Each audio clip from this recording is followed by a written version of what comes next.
This is HBR News number 383. RIP Jason David Frank. Women are getting blamed for their own harassment, where we reflect on the stories of the week and give it the Badger treatment.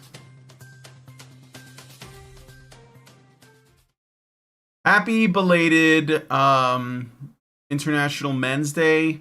Well, I think I gave it a mention on Friday, but the actual day was on Saturday. So if you guys didn't hear that from me then, you're hearing it from me now. So that's the first thing I wanted to say.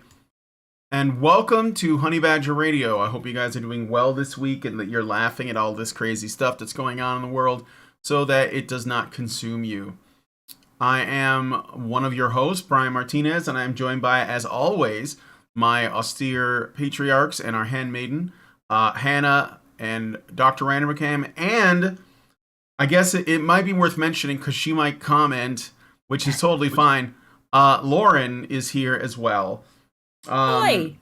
Yeah. So as many handmaidens as patriarchs. Yeah, there are as many handmaidens as there are patriarchs now.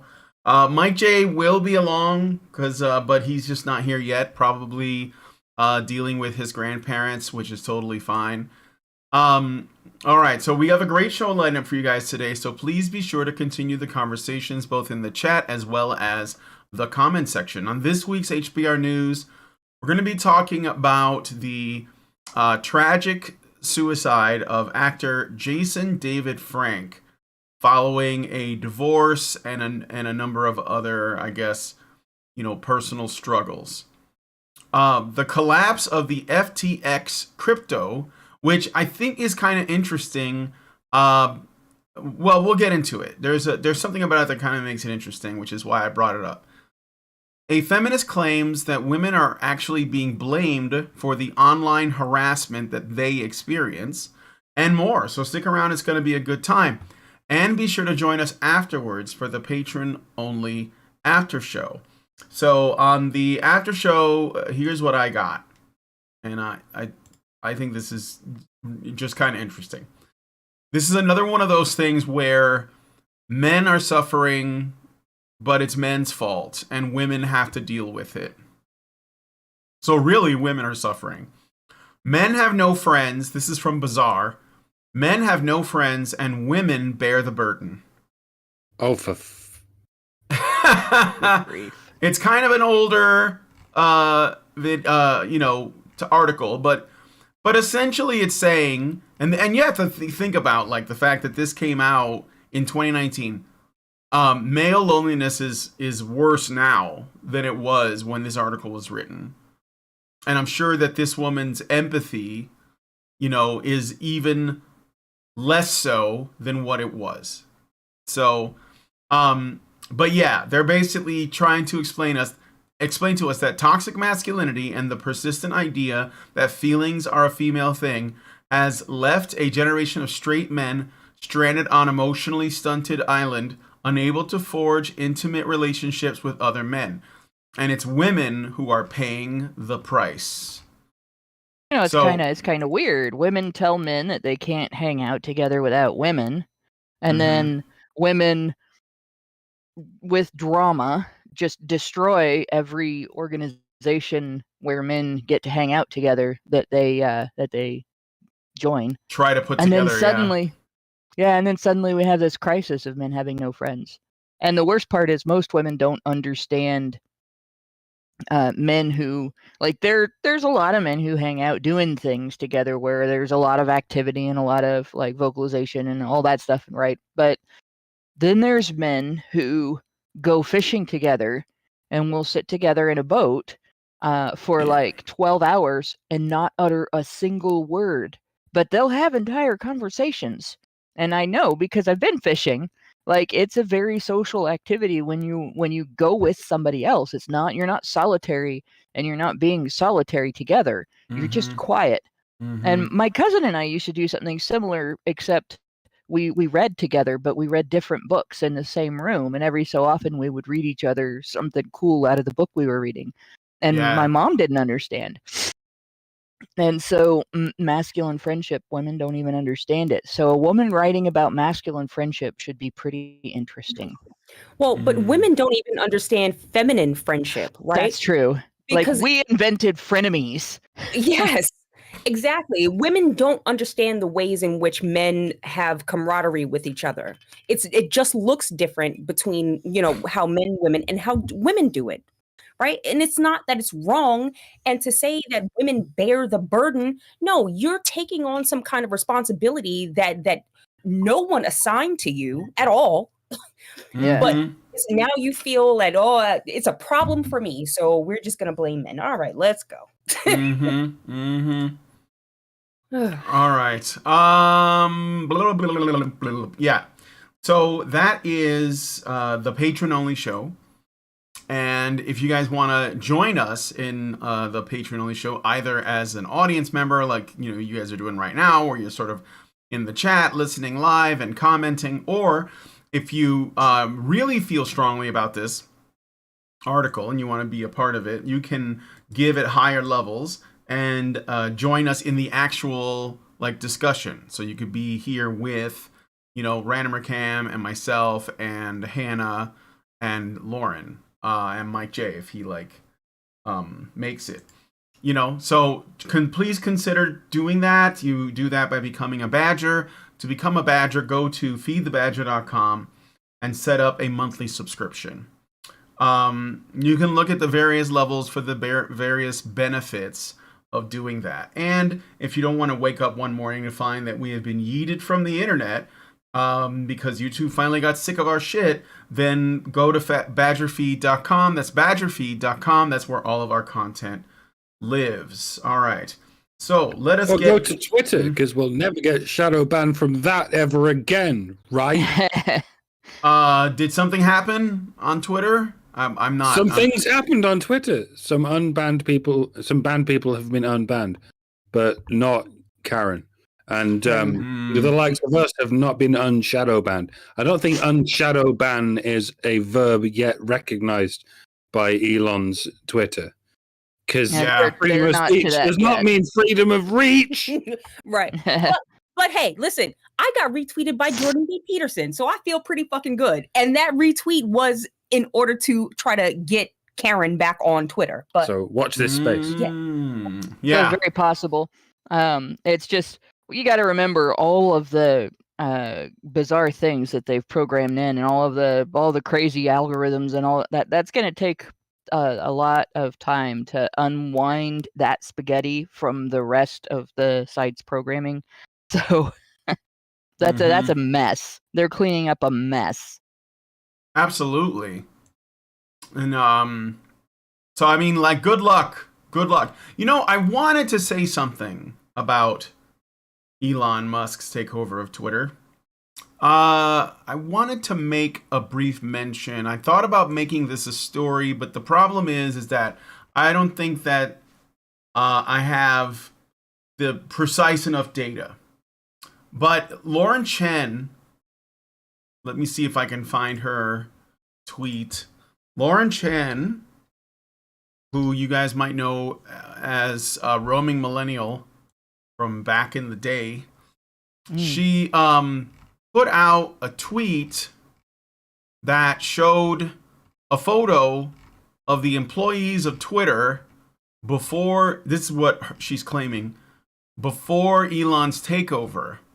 And it was like a big photo shoot with a whole bunch of people, and the overwhelming majority of them were women. It was like just Karens, just women filling the camera, right? Smiling, and here we go. They all look like Tumblr girls. Yeah, so it was impressive that he must have got through so many interviews saying, "So what do you do?" I come in and I eat sushi and I drink red wine on tap, and then it's complicated. You're fired. Yeah, and you have to do that hundreds of times over and over. Yeah, and I kick people off Twitter for wrongthink. You're fired. Well, that's the reason why I think it's interesting, because I'm gonna share the screen so you guys can see it. So these are the women. These are the people. Sorry, they're not all women. There's like a guy right there, and there's a guy back there, and there's another guy over here. Most of them are in the back, but there's like a few. There's another guy right there, another guy. Did you ask how they identify, Brian? I did not. I'm already putting my, a lot on the line, risking my career and everything by even assuming their gender. But like, yeah, but you can see, right? It's like a lot of women, and not just white women. I see Asian women, black women, big women, Indian women, etc. Right? That makes a lot of sense. Let's just be real. It makes a lot of sense. How do we say that? Diversity. Yes, diversity. Right? Diversity. The way that, yeah. V, and the way V says it. Yeah, the way that V says it. And they're so diverse. And then you got the after. So then Elon comes in, guns blazing, and all that's left apparently are Spurgs. They look like nerds. No, I mean, and there are some women in there, but the criteria was who wants to stay and work. Yeah, right? And the people stayed were almost exclusively men. Exactly. Yeah, honestly, it looks like a fun group of people. You know what I mean? It looks like they know how to have a good time. I'm sorry. I'm not gonna they just look like geeks. So what? Well, so are we. Well, that's who we are. Yeah, that's go hang out with a bunch of geeks. Yeah, that's what we are. It's not. That's the group of people you go sit and have. Well, I can't have a beer anymore, but you go sit and they can have a beer and I can have orange juice. Some of them look like soy boys, but it just goes to show you can't get everything you need from a photo of someone who looks like a stereotype. It's much like the when you compare the photo of the of the Reddit R incels meetup with the photo of the Reddit incel tears meetup. Like one of them just looked like a bunch of young guys who were up for a good time and were just smiling. Yeah. And the other was a bunch of multicolored haired fat cunts. Well, yeah. You have to see the photos to know what I'm talking about. Yeah. Well, what I was gonna say is, it would seem to me that, if you want to like run your company like a tight ship, which I think everybody that wants a successful company should want, and it's involved in a certain industry, in this case tech, then yeah, you're gonna need people like this. And like I said, I'm not making any negative judgments. I'm just saying these guys probably know their shit, and that's why they're still working there. And these girls, they were getting their morning green tea lattes before they go to the yoga studio and whatever it is that they did before they actually did any work. and they were costing the company a lot of money. And I think this is the reason. Like, it just comes down to, Musk is like, no, I want people that are going to do the job. So I just thought it was interesting. Yes, there are some women there, and I'm sure that they get along fine with everyone and all that. But that's not really a big deal to me. It's a matter of like, I'm noticing a pattern. And I'm just saying, sometimes autism is not the problem; it's the solution. Yes, I'm sorry how many people feel like I'm language policing them when I say that. Yeah.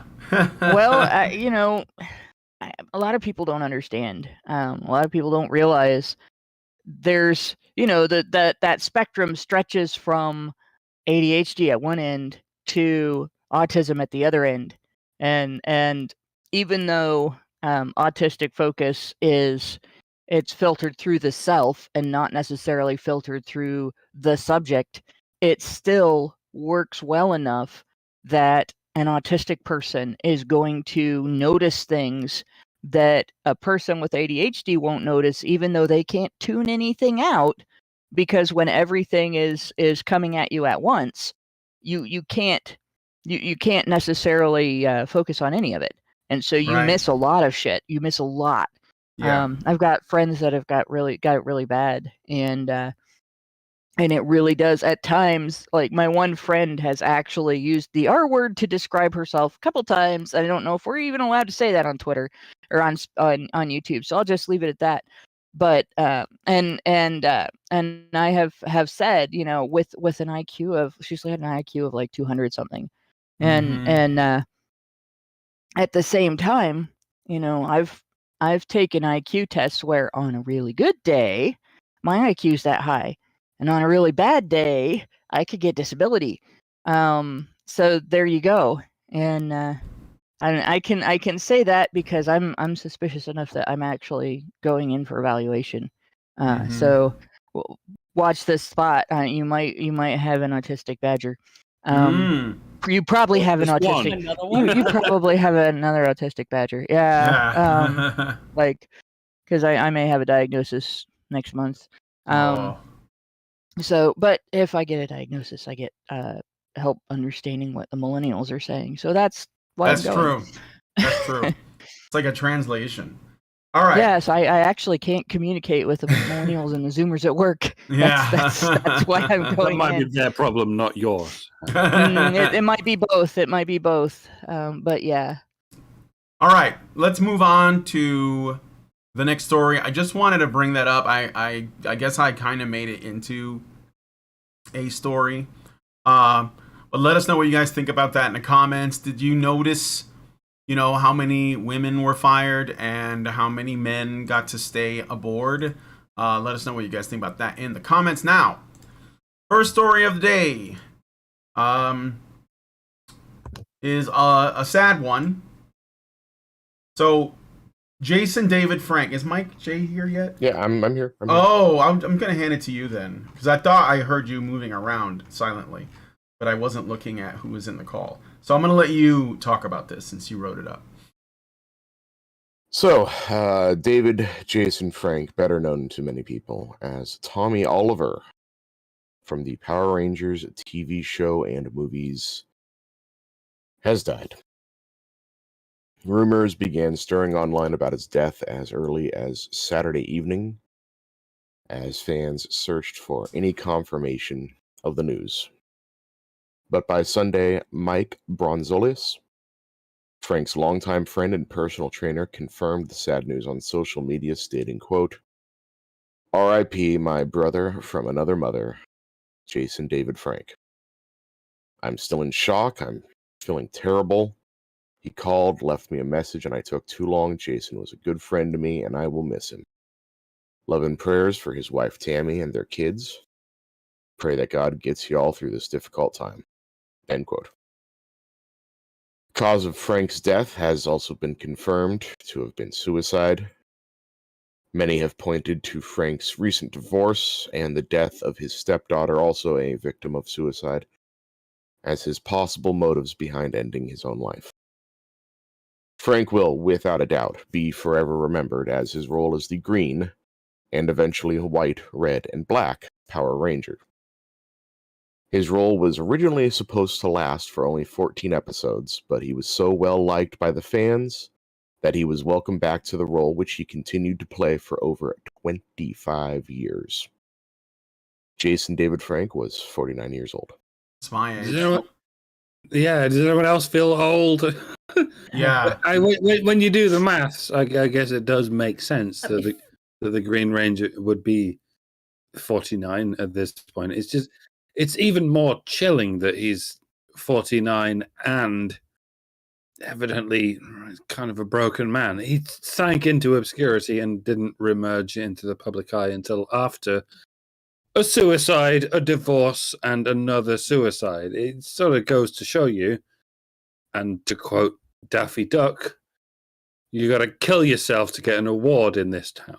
It makes you wonder if you ever watch an old TV show for nostalgia's sake, especially one that might involve child stars or teenage stars, you might ask yourself, where are they now? And you probably don't want to know the answer because it's probably not going well. And you're probably not going to find the answer until after their tragic death. because the TMZ machine doesn't quite give a crap about such Z-listers until they're dead. I don't know what the moral of the story is, other than don't push your children into a life of Hollywood stardom, folks, or even your teenagers. And if your independent teenagers are determined to pursue such a career, find the right way to discourage them. Don't go with "you'll never amount to anything as an actor." Maybe go with, even if you do amount to anything, it could well be the worst thing that ever happens to you. You could get yourself a side career turning up to sci-fi and comic conventions for the rest of your life, but you might not find it all that fulfilling. It may even cast a shadow of doubt over the one thing you should find fulfilling: your family.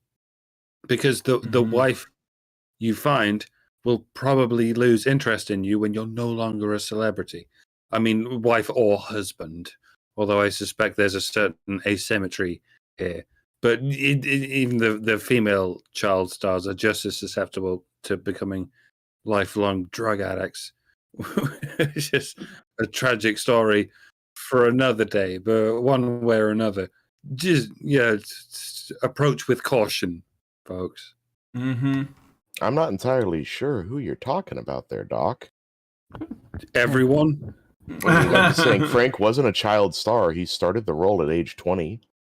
I mean, he never sank into obscurity. He was still getting work. He was still the Green Ranger as of, I think, 2020. he was still the Green Ranger. What else was he? He was also had an amazing mixed martial artist career. The dude was a black belt in like 4 or 5 different disciplines. Also, I think people outside the Power Ranger fandom don't realize how big and how dedicated the Power Ranger fandom is. The only people I've seen that are similar are Kamen Rider fans. But so he had fans. It's not obscurity that I don't think people maybe understand about the stepdaughter. Not being the biological parent of a kid doesn't make you more easily able to grieve that death. And I can say this because a few years ago, I've lost 3 nephews this way. I lost a nephew that I was actually pretty close to, though, in a terrible accident with a semi. And actually, like, shit always happens in our family around the holidays. It happened around Thanksgiving, and it still shakes me up to talk about it. So I'm not going to talk about it very long. But what Jason David Frank went through, losing his stepdaughter, was probably profoundly and deeply soul-tearing. Because when a man takes responsibility for a child and cares about that child, like, he becomes a dad. And I've seen this with guys whose partner's previous partner passed away, right? So the kids don't have a living dad, and the stepdad comes in and he becomes dad. You know, he can't replace dad, but he can do everything he can to carry on dad's task. Sorry. Somebody else talk. I was just gonna say, I have a couple of questions. I don't know if because I couldn't find the answer to this, but you know, it's probably out there. One is, they say it was a suicide. I'd like to know what kind of suicide was it. Right? Did he? I have not found that out. They haven't said anything about that yet. Yeah, so it's a bit. I guess I'll have to wait until they reveal that. But it seems the only thing that I heard, which was a little late breaking, was that there was word that he was arguing quite a bit with his wife at a hotel beforehand. Ex-wife, right? Because it said wife. I'm not entirely sure. Okay, because that's another thing too that I'm wondering about very recently, his wife They filed. they were divorcing. They Yeah, weren't. they were filing for divorce, and I think Yeah, that yeah, that his the yeah. ex-wife Tammy. So this is the same woman that we're also calling his wife. Is that right? Like it's not two different women or something. No, No, it's no, the same it's woman. the Okay, same it's the woman. same woman. So yeah, so you got I have an answer for you. okay. So this is from TMZ, so take it with a grain of salt. I'm just going to read this verbatim here. Law enforcement sources tell TMZ Jason and his wife Tammy checked into a Texas hotel Friday, where the two who, blah, blah, blah, in the middle of a divorce, got rooms, but at some point the estranged couple got into an argument in Tammy's room. We're told staffers were called to calm things down. Peace was restored. Our law enforcement sources at some point, either late Friday night or early Saturday morning, the two got into another argument and Jason locked Tammy out of his room. Our sources say Tammy was apparently concerned for his safety and called the cops around 5 a.m. Saturday morning. When officers couldn't make contact with Jason, we're told management let them in and they discovered the actor had hanged himself in the bathroom. Oh. All right. Well, that's gruesome. So So go ahead, I've Hannah. known. I'm gonna try to finish what I was. The thing is, when a couple loses a child, there's two directions that they can go with grieving.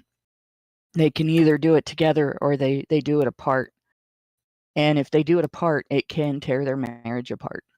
And it may very well be there's a third thing that can happen, and that is one of them tries to grieve together and the other one can't. And I think that's probably what happened here. They may have not been getting a divorce, or they may have been they may have had other problems that were leading to divorce. And when the stepdaughter died, that was it. Like the one of them tried to grieve together and the other one tried to grieve apart, and I have a suspicion that he's the one that didn't want the divorce, just from the way that you were just talking. And if that's the case, this is a guy that has lost everything that was the most important to him. Like even a career, even a great career with a huge fandom cannot cover that. No way. Even you can't. And when you have somebody close to you that goes through something that profound, where they've lost an immediate family member, to suicide, especially because everybody always questions themselves after a suicide. You got to check on them every day for a while, and continue to check on them regularly for a long time, and especially if they're going through a divorce, because he probably seemed pretty normal to everybody right up until that fight. He probably, now people are probably going back and saying, oh, there were some signs that he was near the breaking point, now that I think about it. But a lot of times when you go through a crisis like that, especially if you are a person who is professionally tough in some way or another, or habitually tough in some way or another, you hide it because you don't want people to worry. It bothers you if people worry. But it doesn't bother you if people just want a minute to say hi and, how you doing and what's going on with you? This is what's going on with me, just normal friend stuff, right? So that's what you do. You just check with the person. Hey, how's it been? I've been doing this. What have you been doing? What's going on in your life? And take time to listen, because not taking those few minutes is how you lose people. Yeah. Yeah. Well, and again, does put some attention on the importance of dealing with male suicide. Like if there's anything that we can hopefully do to prevent it. I'm not pointing any fingers at anybody. I'm not saying it's his ex-wife's fault. I don't know the story. but he probably, if he was at this point, he probably needed some kind of support group or network or something to keep him from doing this. I don't think this came out of nowhere. It's probably been building for a while, and it just sort of further drives home, what we've been saying on the show. So, all right. Anyway, with that said, let us know what you guys think about this story in the comments, and I'm gonna move on to the next one. But first, I'll read the super chows. So Meredith G gives us $5 and says, HBR News, what is that, 383? Honey for the Badgers, have a good show. I'll be listening as I finish my holiday baking. Well, wait a minute, Meredith. If you don't send us some of your holiday baking, I think we're going to have to, start some shit over here. I demand cookies. All of them. Yeah. You mean like the ones that are like turkeys, and you bite off those are all of them, even the digital ones. I want your digital cookies, Meredith. I want sweet potato pie. Can I put it in order? Yeah, sweet potato pie. I'll take that. Love it. All right. Well, anyway, thank you, Meredith. Very kind. And then Senior Sticks gives us $2 and says, "This is for the emotional labor. What is a woman? Okay. What is a man? Answer that, and then we'll come back to the other thing." All right. So, let us move on to the next story. That's something else. And okay. This is just too much. All right, we're gonna move on to the next story. All right. So here's what we're looking at. Mike J, this is yours again. Yeah. So, you go ahead. Take it.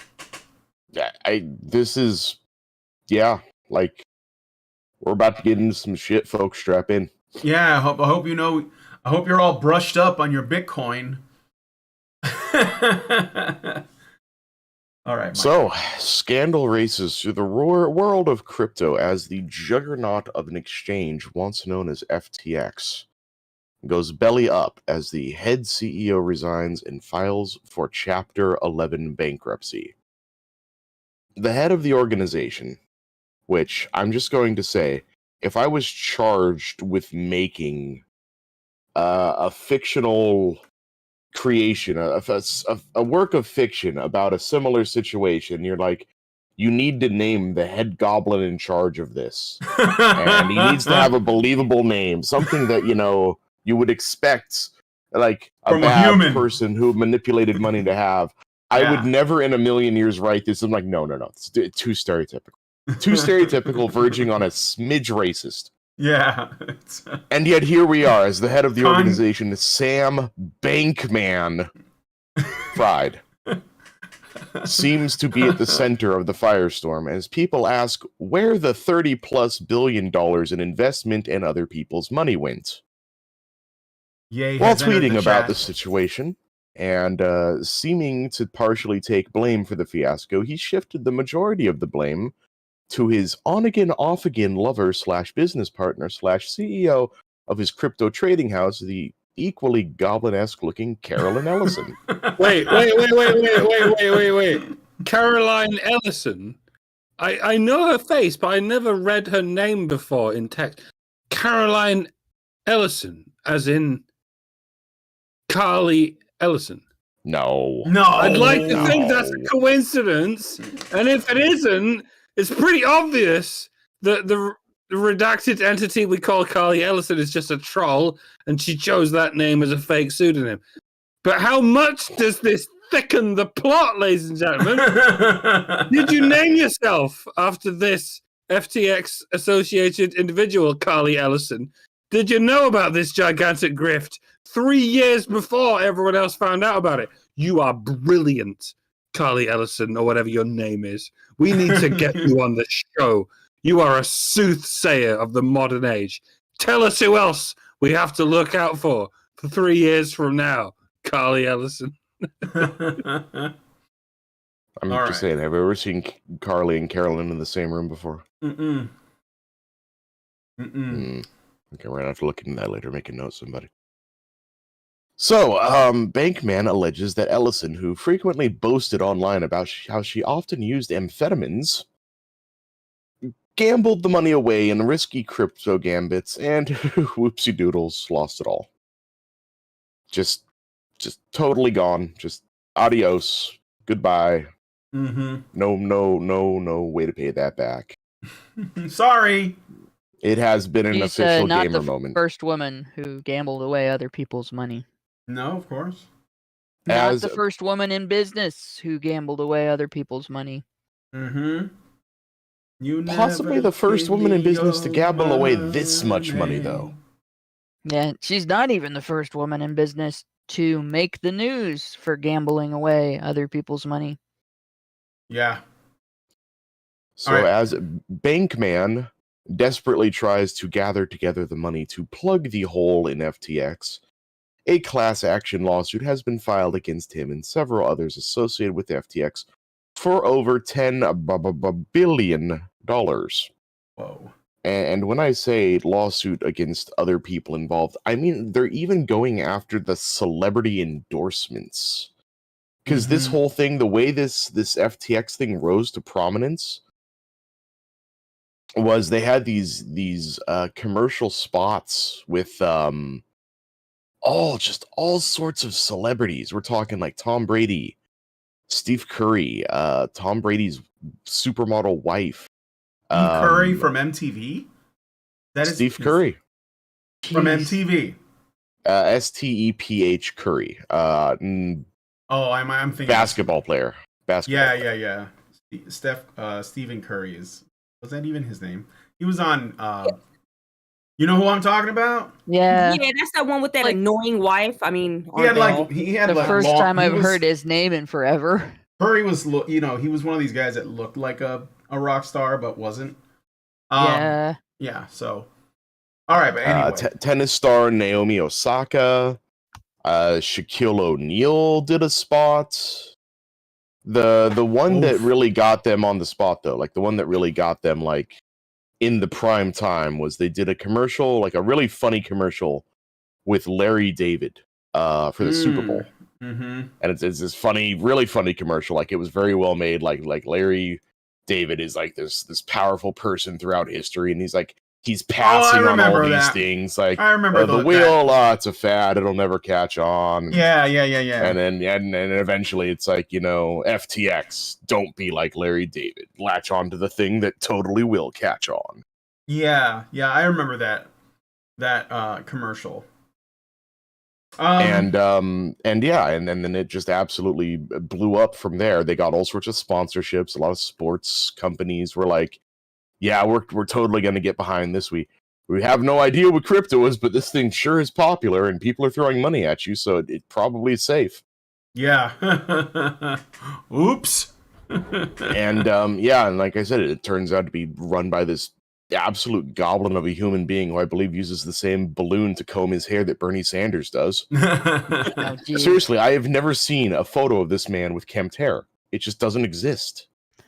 Mm-mm. Yeah, but the meat of this story isn't even just the chick gambling people's money away. You haven't read that part yet, have you?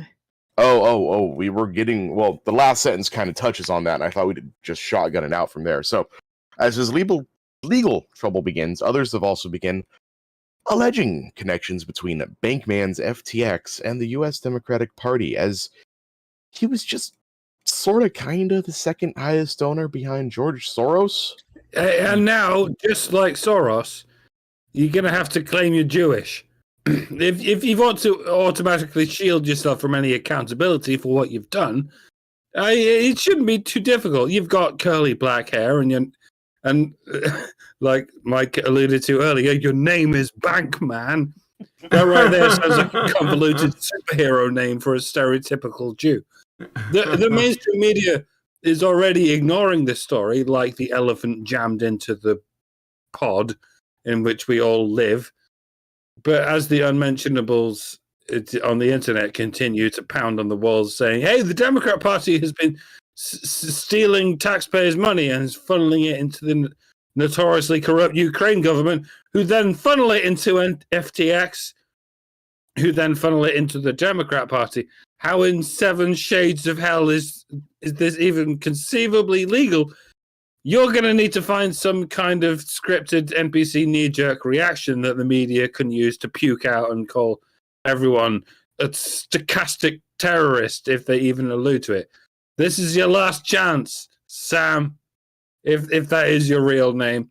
You need to come out as Jewish or transsexual or fucking black. Who knows what's even possible at this point? I know you come out as all vegan. 3. I think he's going to come out as Epstein. Yeah. Probably. He's trying to come out as vegan, but no one's buying that. He's a fat, flabby piece of shit. No one believes that for a minute. That you're never really trust a fat vegan. Indeed. Exactly. For all their efforts, vegans are still not considered untouchable anyway. I look forward to your confession as to what you are that gives you pride of place on the progressive stack. Fuck it, go with Muslim. Anyone could be a Muslim. You can be a Muslim prince, and you could still get 10% shareholder stake at Twitter. Oh, wait, not anymore. Aha! Be a Jew, Sam. It's the only way. Marry a horny little Jewish princess. Oh, hey, maybe that's something else we don't know about. Caroline Carly Ellison. Oh, we are so getting banned from YouTube again. Sorry, guys. Like, this guy fucked up so bad, even socialists are mad at him. Like, I mean, there's not really a good way to put this. Monthly Review, a socialist publication that comes out and says it's a socialist publication, wrote about this, and on the 15th, they pointed out that, well, the article is titled "FTX Partnership with Ukraine is the latest chapter in shady Western aid saga," and the first sentence before the story, where it's in larger print, is the Ukrainian government mysteriously disappeared online records of its fundraising arrangements with the FTX crypto scam just days before the scandal erupted. The initiative claims to have raised $60 million for Ukraine, but where did the money go? And this is the gist of it. It looks like FTX was sending money to Ukraine, and at the same time, Ukraine was using U.S. aid to partner with FTX. Because once you FTX convert was it into donated, crypto, it's no longer traceable. right? FTX was donating to the Democrat Party, which was backing Biden, and of course, Biden was the one who is pushing the most that we should be sending all this money to Ukraine. So there's a lot of suspicion of money laundering. There's a lot of perfectly legit suspicion here of money laundering, because this looks like money was being sent back and forth between FTX and Ukraine, and FTX and the Democrat Party, and in order to launder funding of the ability of the United States to send shitloads of money to Ukraine, Right. through So the Democrat Party. And I will say also, this is a situation where there may be, like, he funded a shitload of campaign materials and stuff. So this did affect the outcome of the election, this most recent election. So this is money laundering and election interference. So just so we're all on the same page, do we all know who Sam Bankman-Fried's mother is? Yeah, Barbara Fried. Yes, Barbara Fried, who would be the co-founder of Mind the Gap, which is Yes. an exclusively organization that is used to get funding for the Democratic Party. So it comes as no surprise to me that this is their raison d'etre, right? But it's just really interesting watching how people are just willing to look the other way because of his last name. I don't know. Well, you don't want to get yayed. Well, that's another story that I almost made a story, is that Ye is back. Ye is back, yes, but He's like Most of the lost. people are back. He's There's lost too many access stories. to his kids, and he can't use some of his like purchasing apps to buy things. I mean, he was talking about this in a. He was also totally turned from a billionaire to a millionaire, Mm-hmm. and he might not even be at the M anymore. Mm-hmm. So, so yeah, I mean, and all this because, they just wanted to destroy him. But the worst part is, and this is the reason why I want to bring it up, is that how it estranges him from his children, and that's the part that I think breaks his heart the most, based on what I've seen in interviews and such. And because remember, Kanye had. I remember him getting really upset and emotional about his relationship to his parents, and especially his mother. And I think that's a big thing for him, right? So, okay. But anyway, Look what was going to happen. By the way, here, look at if I can. There we go. Look at this. This is in live show. This was obviously this has been canceled, well, at least his appearance on this, but everyone's favorite people, the WEF, the World Economic Forum, was going to in tandem hold this. I don't know what to call it, FedCon, I guess, in New York, and look at the lineup of everyone that was going to be there. Mm-hmm. Of course, Mr. Bankman, Sam Bankman-Fried, the President. U.S. Department of the Treasury Secretary Janet Yellen. Yeah. Mark motherfucking Zuckerberg, and of course Zelensky. Yeah. By the way, I love how like they have their job titles below them, and it just says Ukraine. Ukraine. That's his Zelensky's job title. It's simply being Ukraine.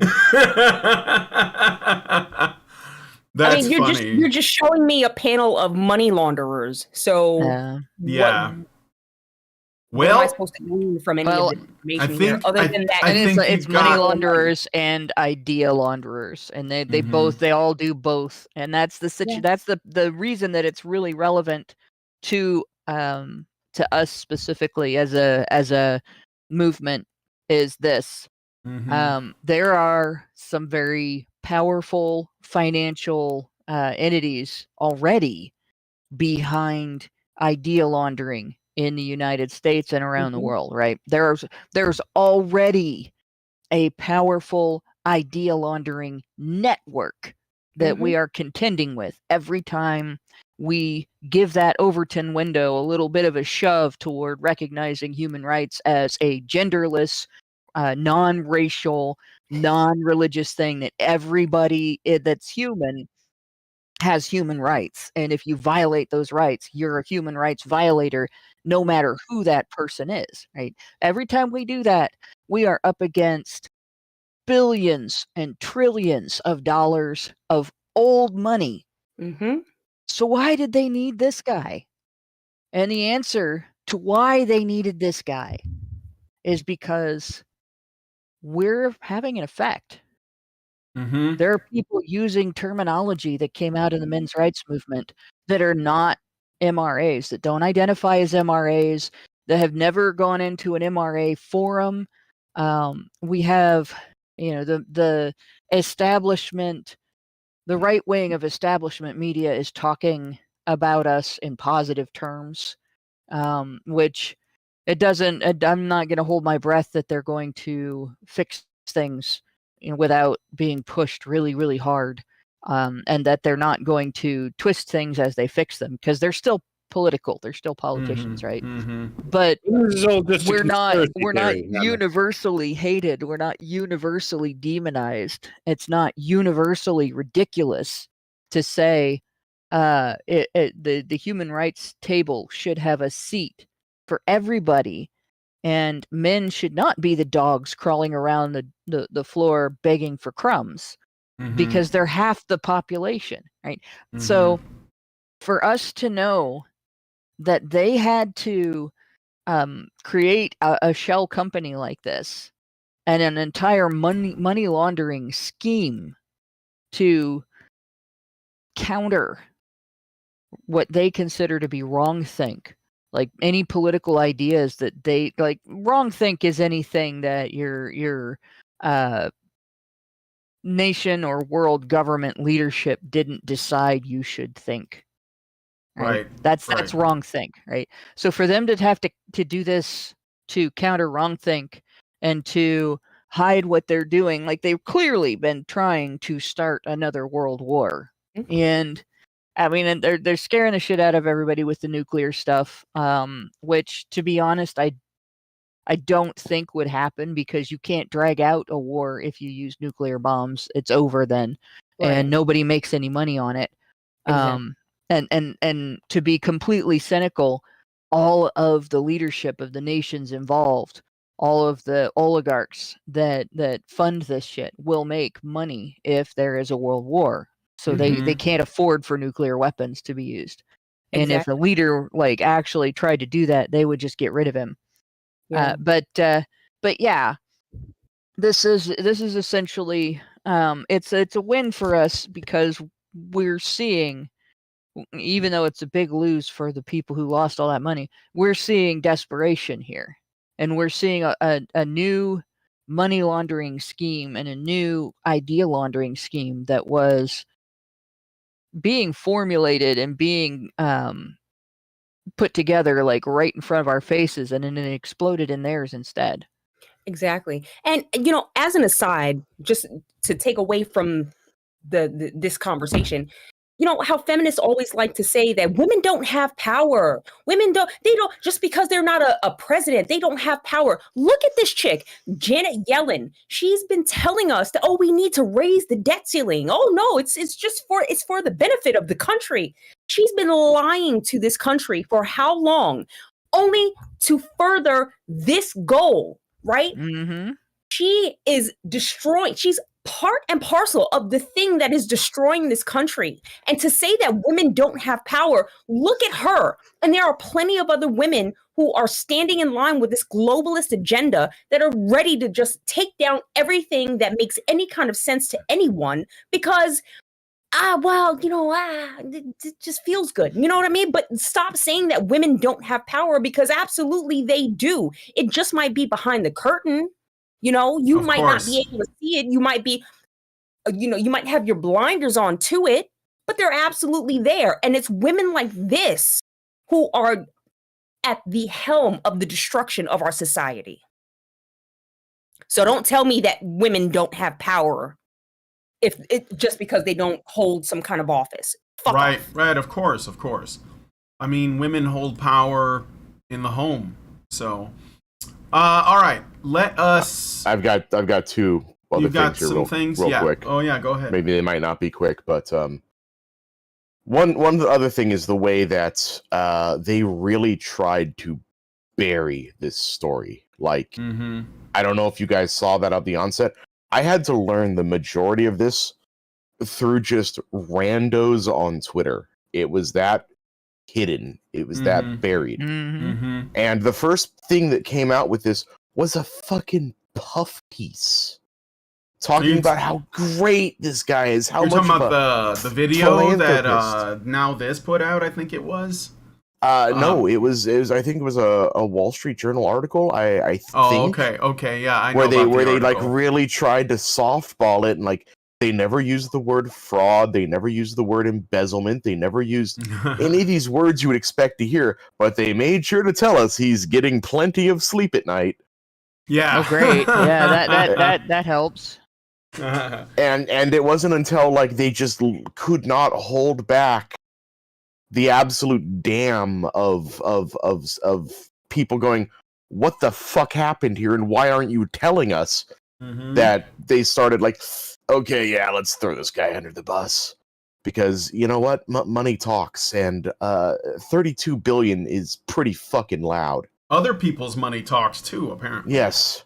Well, and the thing is, this isn't just like when the Clinton Foundation does it, right? And it's money from people who know they're never going to get their investment back. That's one thing, right? They know they're buying influence. But when it's common people and they sold it as an investment that you're going to make money from, and then it all disappeared. That the people are not going to treat that the same, and so they're getting a response that they're not accustomed to. Mm-hmm. The other thing too was that I remember like there was this one video making the rounds back when this was starting to get rolling. Like I guess it showed, I don't know if this was FTX or another venture of his, but like he I guess rented a YouTube personality to make one of those, like, you know, really hype popped up Oh yo, yeah. what's cracking, y'all? This is your boy YouTuber blah blah with my man Sam Bankman, and we're gonna tell you Yeah. about this thing. And like, you know, because he was such a black hole of charisma that they had to get someone else to be his hype man. Yeah. Mhm. Yeah. And like they were talking about like how he's a proponent of effective altruism, and it's all about giving money back. Basically, it came back to like, give me all your money so I can give money to other people. Mm-hmm. And he was trying to put up this front, and it was really interesting. I don't know if one of the things that came out as part of all this was this text exchange he had with another associate named Kelsey Piper. And the exchange goes like this. Like, she says, so the ethics stuff, mostly a front. People will like you if you win, hate you if you lose. That's how it really works, right? And he's like, yeah. I mean, that's not all of it, but it's a lot of it. And then she says, you were really good at talking about ethics for someone who kind of all saw this as a game of winners and losers. And he says, yeah, hee, I had to be. It's what reputations are made of to some extent. I mean, I feel bad for the people who got fucked by it, but this is all just a dumb game we woke Westerners play where we have to say all the right shibboleths, and so everyone likes us. So, Wow. like, he was putting out this front super hardcore, but every last one of these people are slimy and rotten to the core. Mm-hmm. Absolutely. It's true. All right. Thank you for that additional commentary. I look forward to... Is there anybody else that wants to say anything else? Because I know this is like a big one. So, all right. Let us know what you guys think about this in the comments.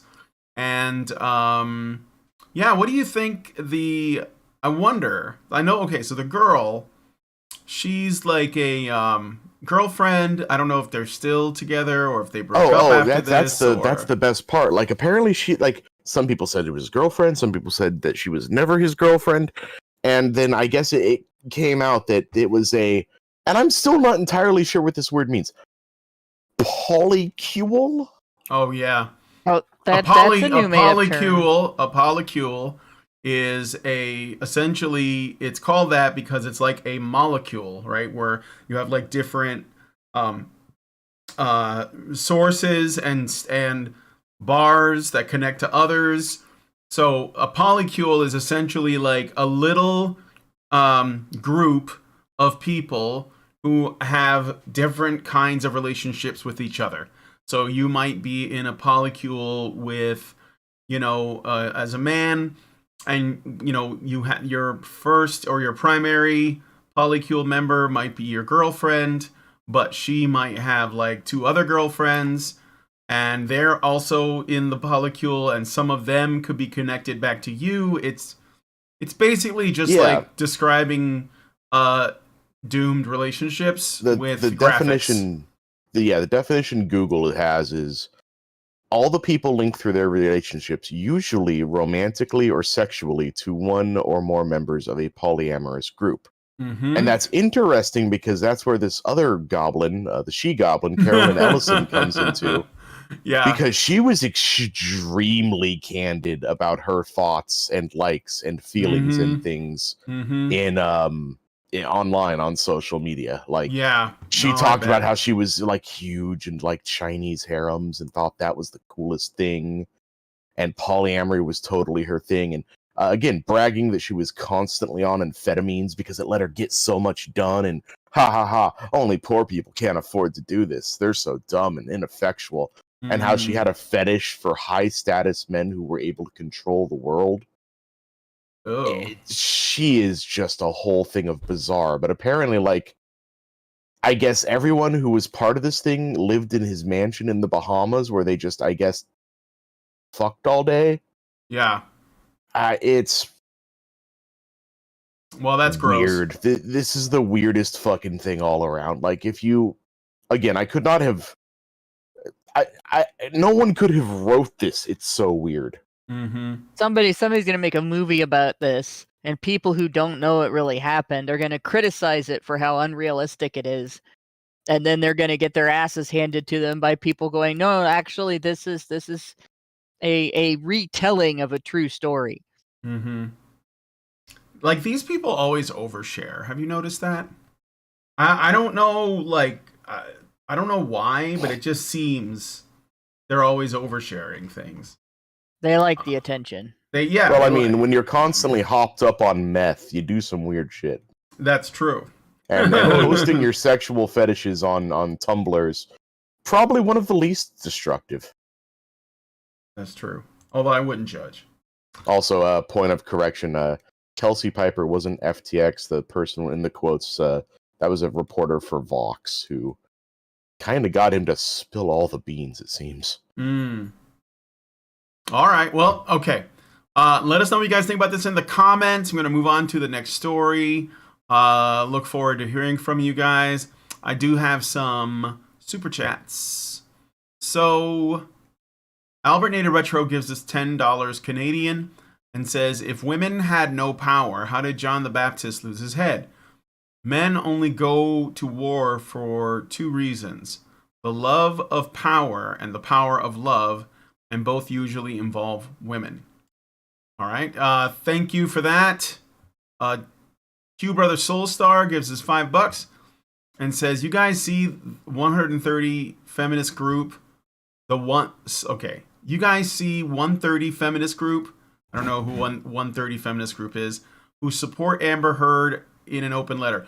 Oh yeah. Yeah, there's a bunch of feminists signing an open letter. Sure. I don't think it's gonna work out for them. But I gotta admire their chutzpah in continuing to essentially take this losing side, because there's no way they're gonna change. The only thing they're gonna do is hopefully make people hate feminism more. So I want them to keep going. Yeah, double down all the way. They are trying so hard to restore and revamp and remodel that story, and they're never going to be able to do it because again, they can't control the flow of information about it. And if you can't control the flow of information, you can't control the narrative. So they can't control the story. And they're just going to be mad. They're going to seethe. They're going to write about it. It's going to be very much like how they've responded to Gamergate, right? They're going to be talking about it 7 years later as though the people who supported Amber Heard are responsible for everything else going on in the world in that moment that they don't like. Or the people who supported Johnny Depp, are going to be responsible for everything they don't like in the moment. We're never going to be allowed to forget about Amber Heard. Yeah. We will hear about her fucking forever now. We will have heard about Amber Heard. Yeah. Yep. And they are all part of Heard's herd. And they will be forever. All right. So imagine if she was a more likable people. That would be such a cute name to give your fans. Heard's herd. Yeah, it would be. It would. I mean, if they were all like body positive people, I think it'd be a really good fit. But all right. Well, anyway, with that said, let us know what you guys think about this in the comments. I'm going to move on to the next story. So let's take a look at this. In a Vice article, yes, I know it's a Vice article, but let's hear them out. In a Vice article entitled, "Women Are Getting Blamed for Their Own Online Harassment," they cover micro-influencer Abby Furness's experiences. I don't know what a micro-influencer is. Micro-influencer. Someone who used a computer once? Well, you think about it. All right. Did any of you guys ever hear the name Abby Furness before we encountered this story? I'm No. still not sure I've heard this name because I'm not sure that last name's being pronounced properly. So maybe I haven't even heard of her. Oh, Well, Furnace. it's spelled Furness. It might be Furnace, but it's Furnace. Furness with the two S's. It makes it S instead of S. You know what? It like Furness instead of It's like finesse, but with a fur instead of a fin. Yeah, basically. But yeah, I mean, like I've never heard that name before. I have no idea who this person is. Before we read the story, I have no idea who this person is. I've probably never seen anything she did. I've never engaged with this person. So that's a micro influencer. She influences in whatever sphere she's in, and I'll bet she doesn't know who we are either. No, probably She's not. so busy in her, we would be considered probably micro influencers because we have influence within a sphere of people, but they don't acknowledge if we have any influence outside of our sphere, which I think we do because, like I said, you hear men's rights terms now being used by people who never would have used them before the men's rights movement moved the Overton window just a little bit. So that's to understand micro influencer. They're basically, she's talking about e-celebs. Yeah. And yeah, a furnace is something that burns everything that you throw into it for the sake of the ongoing wellness of its owners. And that's what this is. I am familiar with that last name. It's a quite popular last name in the north of England from where I grew up. And something a bunch of metaphors that can explain all of this. A furnace does it with finesse, right? It burns things, but it looks cool doing it. On we go. All right. Back to the article. All right. Micro-influencers. It's a new category for people who are not influencers, but want to be able to claim to still have influence. You post on Facebook once, you're a micro-influencer. Yeah, if you've commented on something and changed, you don't even have to change somebody's mind. You can just presume that you did. Left a review on Amazon, okay. Boom. So I looked her up. I looked her up on just Googled her and then did an image search. It's pretty obvious she's a professional cutie pie. Oh, yeah, she's a pretty girl. Yeah, she's a pretty girl. I don't know if she's pretty without her makeup or not, but yeah. All right, well there you go. Furness has an Instagram filled with photos of herself as a fire dancer, singer, and performer. In a new Guardian true crime podcast called Can I Tell You a Secret, she told her story that involves a UK cyberstalker named Matthew Hardy, who was given 8 years in jail for stalking. Remember, I'm talking about UK law, which can be, let's say, a lot more open. Existed in her general direction. Is what you mean to say? Yeah. In 2019, Hardy began messaging Furness anonymously on Instagram, threatening to tell a group of her friends that she had hooked up with one of their boyfriends, creating fake accounts. Right there. Hold on a minute. Mm-hmm. All right. If someone did that to me, I would just copy that message, screenshot it, whatever, document it, and send it to all of my friends. I have this dipshit who is going to say this.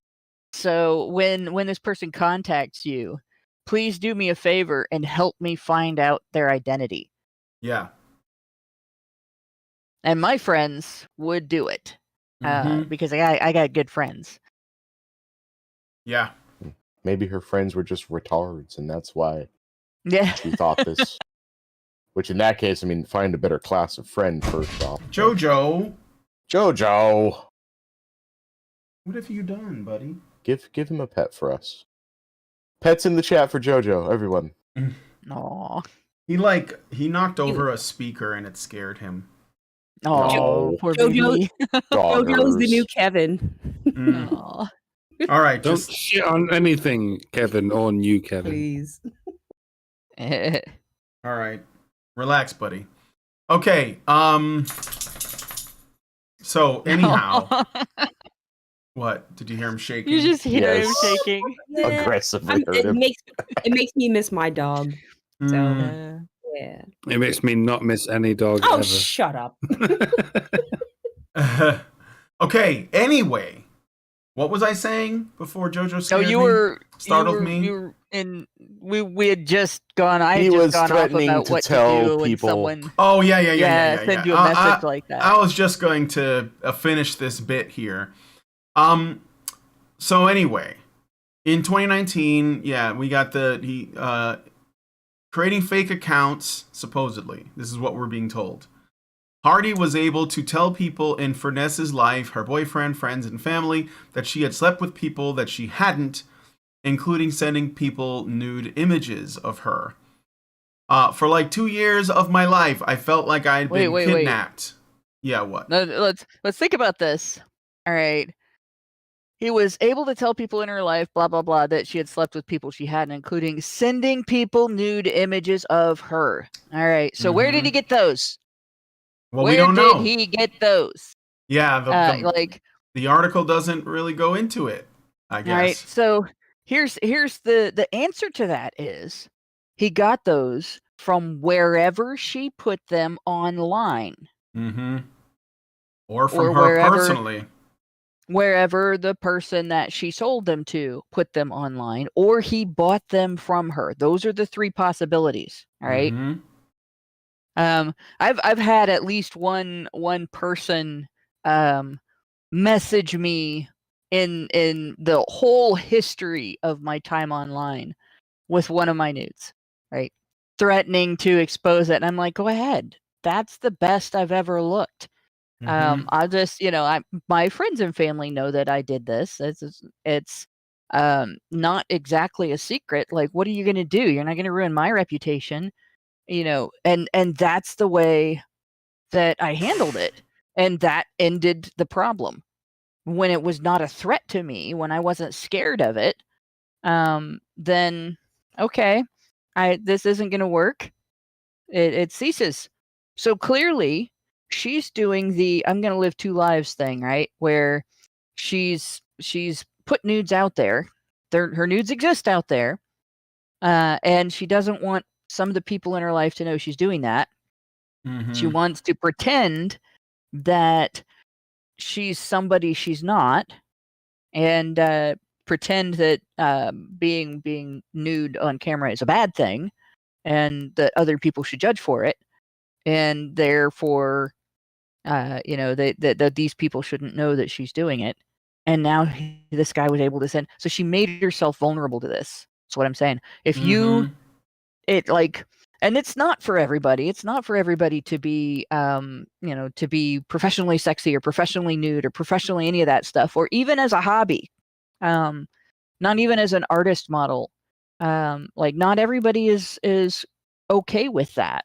Doing that. That's Sure. fine, right? Not everybody wants to be that person. But if you are going to be that person, be that person. Don't sit around and pretend to other people that you didn't do that, right? Don't sit around and be like, well, I'm just a cute little innocent. No, be prepared, because once you put an image of yourself in the world, somebody else has it. Somebody else is in possession of it. You've not got control over that. It will come back at some Mhm. point. It should come back at some point to you. Like, if I could get access to some of the images I've lost, I wouldn't mind having them, because boy, do I not look like that now that I'm 50. And that's about the extent of my vanity. I like to be able to go like, hey, remember when I looked like this? That was kind of fun. But no, this chick, it comes back to haunt her, because she made it possible for herself to be haunted by it. Don't do that. If you're going to do that, then don't do nudes. Yep. It all makes sense. All right. I'm going to continue. So, let me see. I thought I had highlighted something, but oh my god. Sorry. Sorry, the next line Horrific, was for 2 years. Starting with it for 2 years. For like 2 years of my life, I felt that I'd been kidnapped, put into Matthew's basement. He'd taken my voice box and my skin and just gone out into the world making awful decisions, she tells Vice. I was murdered. Basically. Again, like, who put the nudes out there? Mm-hmm. Right? You didn't get kidnapped. He found something you did, and he showed people that you did it. Yeah, and all you have to do is come out and defend yourself and leave it at that if you really feel the need to. What made this horrific situation even worse, according to Vice, was the response to her harassment, the digital short skirt phenomenon. Well, remember this line, digital short skirt phenomenon. This is another feminist term that we're probably going to hear about. Furness says that once Handy targeted her aunt, falsely claiming that she had slept with her uncle. So he targeted her aunt and claimed that she had slept with her aunt's, her uncle. The aunt had an extreme response. You need to work out who it is, she wrote in a family WhatsApp group. I'm going to block you on everything. I don't want your drama brought into this family. It's your fault. Take yourself off of Instagram. So that's what her aunt said. I think that's kind of based in a way. Because there's two sides to that.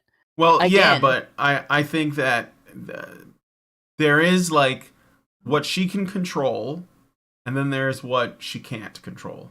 Right. And if she told her family what she was doing, yeah, and she told this guy, you know what, my family already knows what I'm doing. So, you know, what you're doing isn't going to get you anywhere. Right. Exactly. If she had made herself invulnerable to this just by saying, fine, tell everybody, guess what? The pictures are online. What are you going to do? Prove to people that something that they already know about is true? Mm-hmm. Then he would have gone away. Set you free. That would have been it. Yeah. And when Furness reported it to the police, they told her to make her page private or stop posting. Vice explains, quote, wider societal misogyny is behind this, end quote. And then they continue, quote, we very quickly go to blaming women for being obviously women or being attractive women. This is Vice magazine. This is not the police, okay? All right. The police just said, look, get off of social media for a while. If I didn't have my Instagram, I wouldn't have any income, Furness explains. That's how people find me. That's how I get jobs. It was heart-wrenching for people to say, come off of social media because I didn't want to and I couldn't. So basically, this was her bread and butter. She was Instagram model professionally, basically. But what country is this? Is she in the United States? I think she's in the UK because that's what. Okay.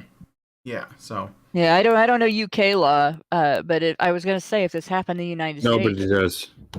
Violence Against Women Act actually addresses this specific type of situation unnecessarily, I think, for the most part, but it does address it. Yeah. And there's no way American police would say that to her. And I don't really think the UK police would either, because they pursue people for telling jokes on Twitter. So if they had a meaty case like this, they wouldn't just tell her to get offline. And I have a suspicion she claims to have gone to the police, but didn't really. Mm-hmm. Mm-hmm. Well, certainly not at first. Okay. So where was I? If I didn't have my I wouldn't have any money. It's the next paragraph. Violet Alvarez, who works on the policy and campaigns team at the Susie Lamplug Trust, says, quote, stalking is a crime of psychological terror which can impact a victim in a long-lasting and traumatic ways, whether perpetrated online or offline, end quote. And then she continues, quote, "It is not uncommon for police to give helpful or dangerous advice to victims who have been targeted online, such as blocking the perpetrator or minimizing their online presence. It is also not uncommon for the officer to misjudge the level of risk identified with the case and put it down to misdirected romance. Ultimately," Alvarez says, "the onus should never be on the woman to change her behavior, whether online or offline."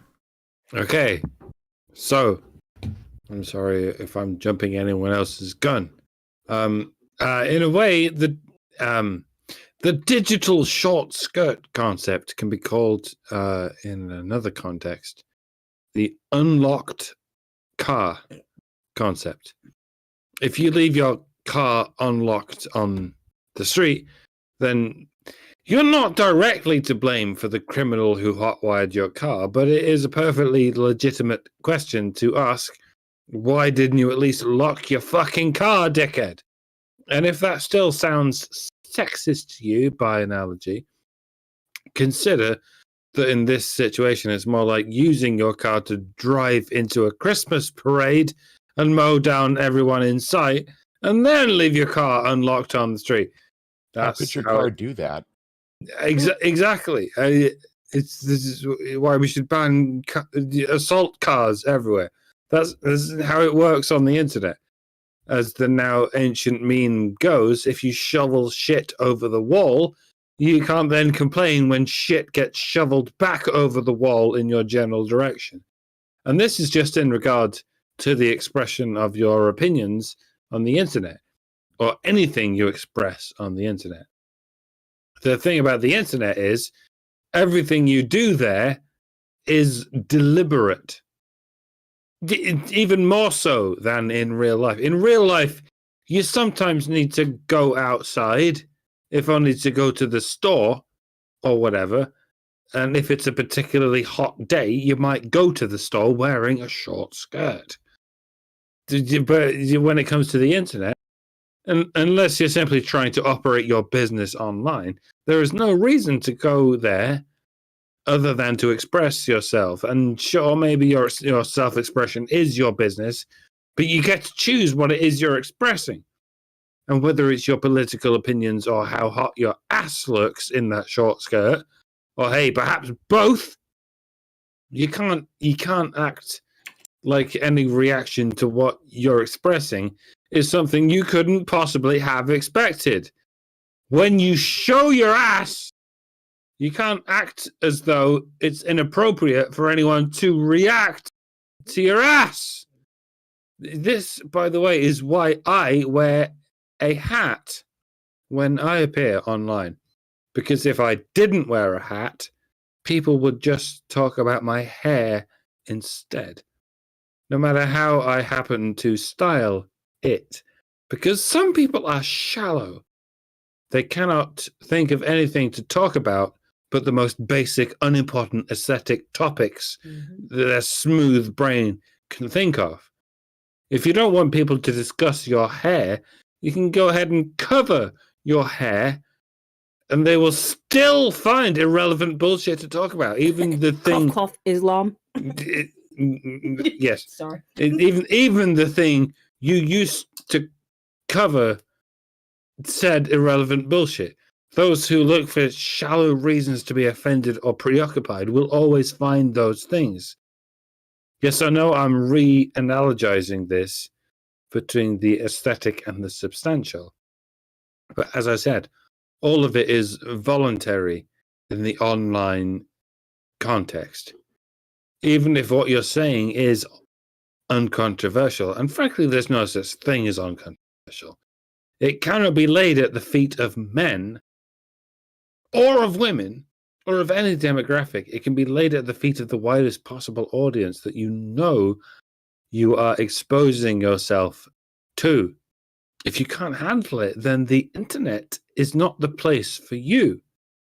Try and find a job in the mainstream media where you will forever be cocooned in your safe place. If you can't manage to get that kind of job, boo-hoo for you. Neither can 99% of the people who apply for those jobs. Maybe it's not the job for you. Maybe become a nurse or a teacher, where you will also be worshipped as an uncriticizable sector of society. If you can't handle that either, I don't know. Try becoming a loving mother and wife? Yeah, I know. The horror!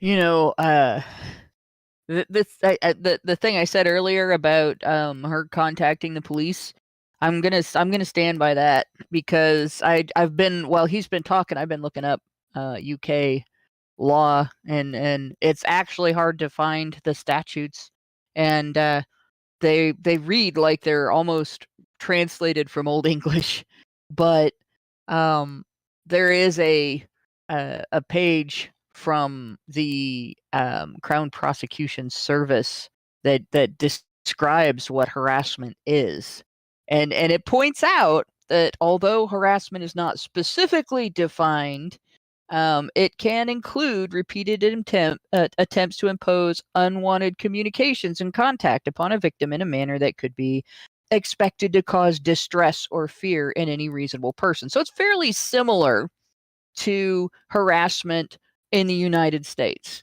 And I think based on other laws, like they have their domestic violence law, they have their rape law and everything that is gynocentric, they would interpret this the same way, that this would be reasonably expected to cause distress in any reasonable person. Right. And I suppose it's possible that they ran into a cop that like me was just like, just tell people what you're doing, and it makes it impossible for somebody to expose you because you're already open. You're already an open book. You can't expose an open book, right? But aside from that, the likelihood that the police just told her to get offline and did nothing is slim to none. Like she'd have had to found the one cop in the UK. She'd had to have found the one cop in the UK that had not progressed in his training or her training since before 1997 in order to have that experience. And I just doubt it. Somebody would get fired for telling her that, honestly. So I think either she went to the cops and they said, well, you have to provide us with the evidence, and then there's going to be hearing for this guy, and you're going to have to testify, and we're gonna get him, or and she decided she didn't want to go through all that, or she didn't go to the cops at all. She just wanted to whine about this. And frankly, that's my guess is that's the more likely thing. Because it's very easy to say that you went to the cops, and it's not easy to prove someone didn't go to the cops, because if they balked at filing an official report, if they went and had a conversation with the cops and then left, there's no evidence that they can obtain to prove that happened.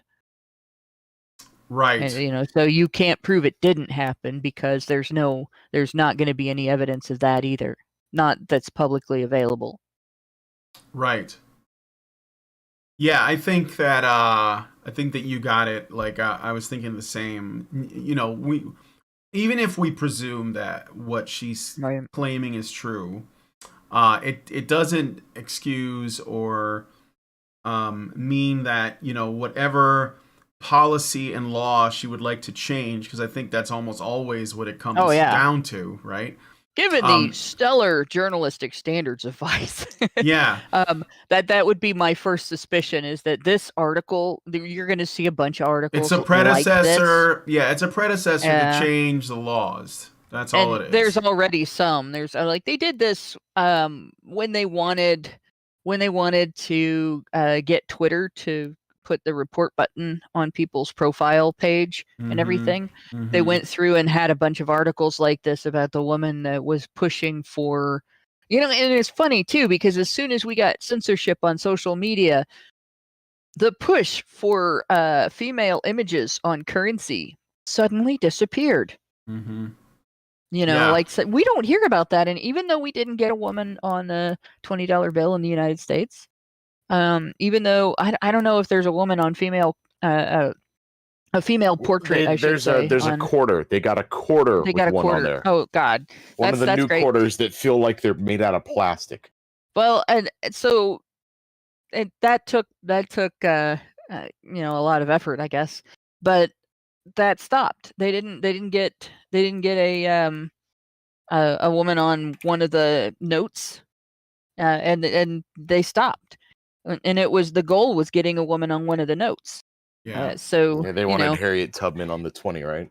Yeah, the supposed goal anyway was getting Looking a woman. forward to calling those tubbies. But that would not be good. But in any case, like anyone uses cash anymore. And the funny thing is, Harriet Tubman would probably be pissed as fuck about it. She'd be like, "Why are you putting me on government currency? I fought the government my whole life." Because I mean, she went back into the South over and over again, risked her life to get people out of there that the government had deemed non-persons, right? So for horrible reasons. But in any case, like, this is obviously part of a campaign. There's no truth to the police part of the story, I'm sure, and I'm sure there's no truth to the distress part of the story either. Maybe she had an aunt that really felt that way about it. But in reality, the truth is, this is just a news story being used to try to get legislation through, or try to get some sort of action taken on social media. And more likely than not, it's another target at policing Twitter specifically, because of the change of administration. Yeah. All right. I think that might be the end of the write-up. Let me just check here. Yes, because you were talking about having to essentially engineer all behavior so that women feel safe, which is really the ultimate argument that's being made. And it's funny because I don't think that these are working as well anymore. I think that, like, in 2012, 2013, 2014, this stuff would have been way more common, and you would actually, like, lose faith in humanity because they want you to make an argument against it, even though it's really obvious. But it seems that these days, a lot of people are waking up to this, and they're at least when it comes to feminism. Like, there's other areas, sure, that can be improved, but this is a start, and I think it's a good thing.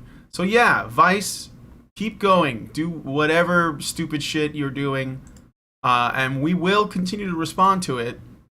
But I don't think it's having the same impact anymore. All right, so we're going to move on to the next story. Let us know what you guys think about this in the comments. So, a woman living in Southern Oregon is facing federal fraud charges for allegedly using her dead husband's identity to apply for student loan aid. Okay? From 2017 to 2019, Cynthia Pickering obtained more than $36,000 for Eastern Oregon University, Rogue Community College, and Western Oregon University. She enrolled in online classes and pretended to be her spouse, collecting the funds from the universities. Pickering was arrested this November at her home in Central Point. She appeared the next day in federal court in Medford and was indicted on charges of wire fraud, aggravated identity theft. I didn't know there was such a thing as aggravated identity theft. And student loan fraud. That's when you do it because you're really pissed off, right? Yeah, you do it while you're really angry. I'm gonna pretend to be you. Filling out these forms with extreme malice. The jury trial is scheduled to begin on January 24th. In case you were wondering, where the next stage of the slippery slope is, folks. It's always something you wouldn't have predicted. But I bet you a pound to a penny, it's gonna go. It's here at some point or other. If you can identify as whatever sex you want, you can identify as whatever animal you want. You can identify as whatever race and age you want. Yes, I realize those two things haven't officially happened yet, but they will. And I would predict that before that even happens, a wife can identify as her husband if she wants to. I mean, why not? If a given man has any given privilege, then why shouldn't any given woman have that privilege instead? It's not as though that's a zero-sum game. It's just it's sort of analogous to the coverture laws of days past. A woman's debts are passed on to the man who married her, and a man's earnings are passed on to the woman who married him. Divorced him. Or divorced him. It's a woman adopts the identity of her husband, namely his last name, and thereby owns everything he owns, and she owns that. So how is it all that surprising that a woman adopts the identity of her husband, namely his first and last names, and thereby owns everything he owns? To this day, it's considered oppressive to women that a woman adopts the surname of her husband.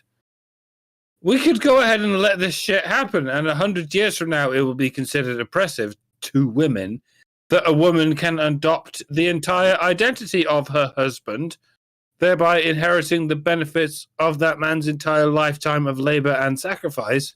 And even that will still be considered oppressive to women. And so it goes forever and ever, amen. Women benefit from men's sacrifice. And this is oppression against women.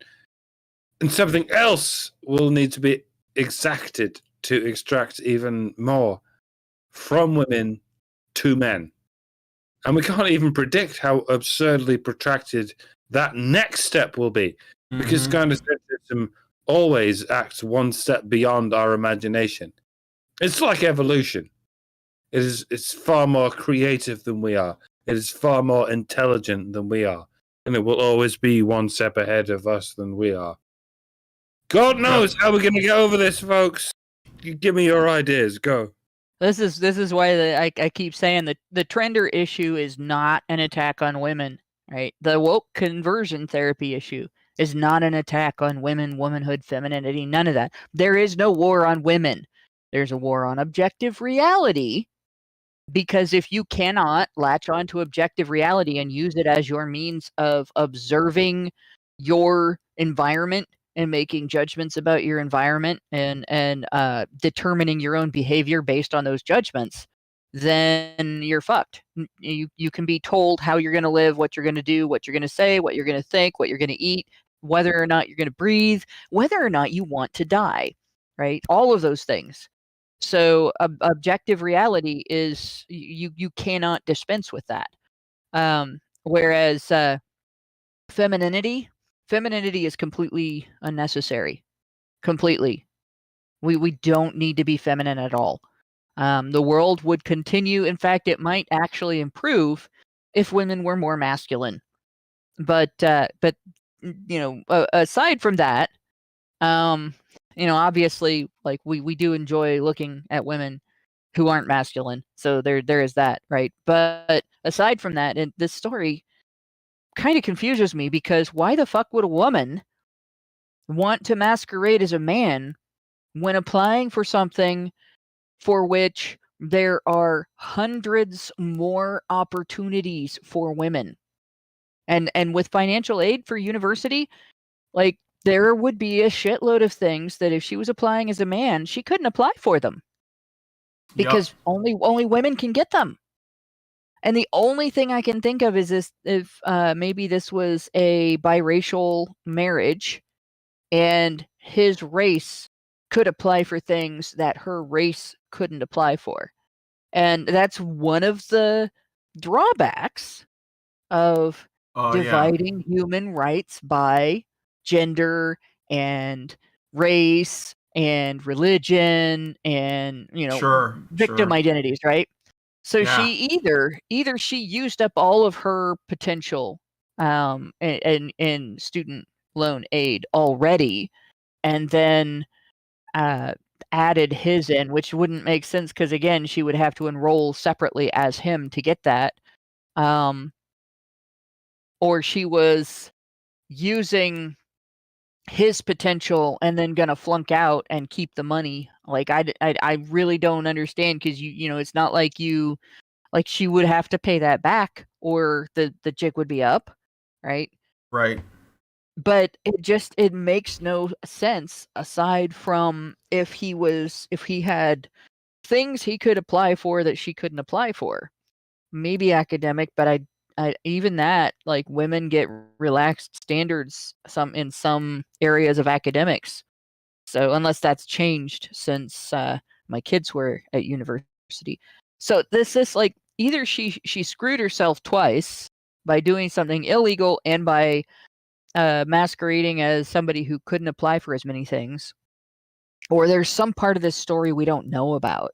Like the only other thing I can think of is that maybe he wanted to get his degree and she was trying to complete that after his death and didn't think about the fact that she was doing illegal things.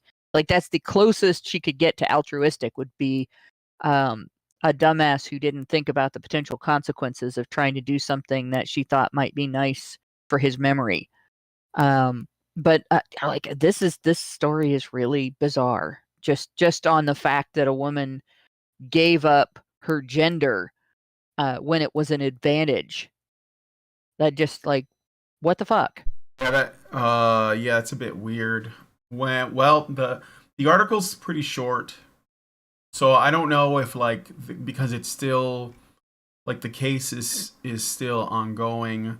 She's looking at uh 20 years in prison or up to 20 years, and student aid fraud is 5 more.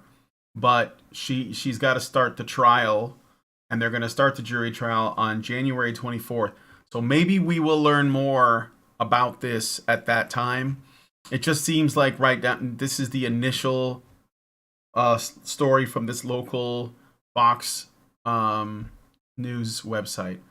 So we don't really have all the info, unfortunately. And just think, guys, if we had student loan forgiveness, we might never have known about this, and y'all would have paid for it.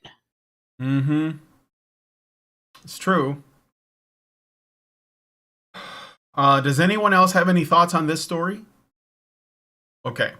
Well, then I'm going to wrap this up because it's time for the patron show, and then I can go pick up the wife who I'm a little, I'm not worried about her, but because I think I have plenty of time. So we're going to be looking at this article in the patron show called Men Have No Friends and Women Bear the Burden. And we'll, try to get an idea of what it is they're getting at. But they're essentially, I think, blaming men for having like hard days sometimes, and sometimes it makes them lonely. So we'll see how much thoughtful, humane, and empathetic things they're going to have to say about men who struggle with loneliness, even if they have girlfriends, even if they have wives. It's almost like women can't essentially, fill in that gap for everything. They can't do it. All right. So if you want to join us, then go ahead and become a badger by going to feedthebadger.com and setting up a monthly subscription. Right now, I'm going to look at super chats. I think I got one. Let me just make sure. Yeah. Q Brother Soulstar gives us $5 and says, No. I already read that one. All right. So never mind. I am all caught up. I think I'm just gonna check the super chows real quick, just to make sure because sometimes I do miss those. Nope. So we're good. Okay. So, if you guys like this video, please hit like, subscribe if you're not already subscribed to the channel. Hit the bell for notifications so that you know when our shows go live. Please consider leaving us a comment by letting us know what you guys think about what we discussed on the show today. And please share this video, because sharing is caring, and it's really good for our algorithm if you could do that. So thank you guys so much for coming on today's episode of HBR News, and we will talk to you all tomorrow. So have a good one, and we'll see you then. All right, goodbye, everybody. Men's rights activists are machines, dude. Okay? They are literal machines. They are talking point machines. They are impossible to fucking deal with, especially if you have like a couple dudes who have good memory on top of that too. Holy shit, you're fucked.